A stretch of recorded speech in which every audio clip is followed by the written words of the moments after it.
Alright, so here we are with a pretty good milestone in this build, I guess you call it, build. Is the inside and outside of the frame is painted from the front all the way back to this cross member, and then the outside of the frame is painted all the way back to that one. It goes over and down and around.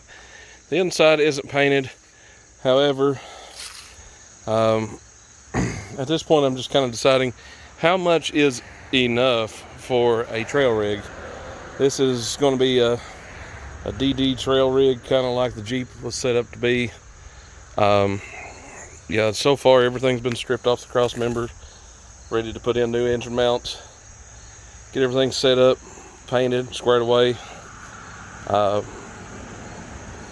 of wanted to paint the springs and stuff, but if I do, it's just going to be a quick and dirty. It ain't nothing fancy. I just got the most rust easily accessible, got off of there all the way back to the bed, and then once I pull the bed to put everything else in, I will put everything back in there.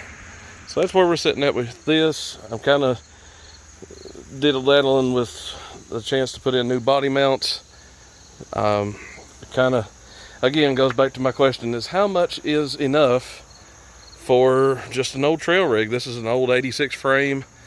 It has no real value work-wise because it's just too flimsy of a frame for actual work, such as my dump truck or the dually, the F350 I have.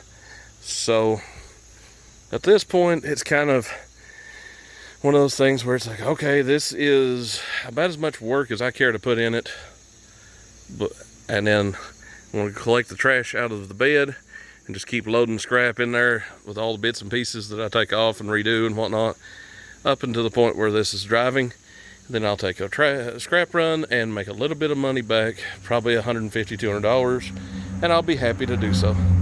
And then at that point, it will probably cover the cherry picker to change out the engines with. It's one of those things of, it's not really that big a deal, but it's not free, but it's not costing me a lot of money. It's just my time right now. So this is kind of where I'm going to end at today. I ended up just going ahead and knocking some rust down and painting the inside of the frame rail as much as I could get to, all the way back to that back cross member. So the front half of this is not going to rot away in the next 5 to 10 years, I don't think. So that's where we are as of right now.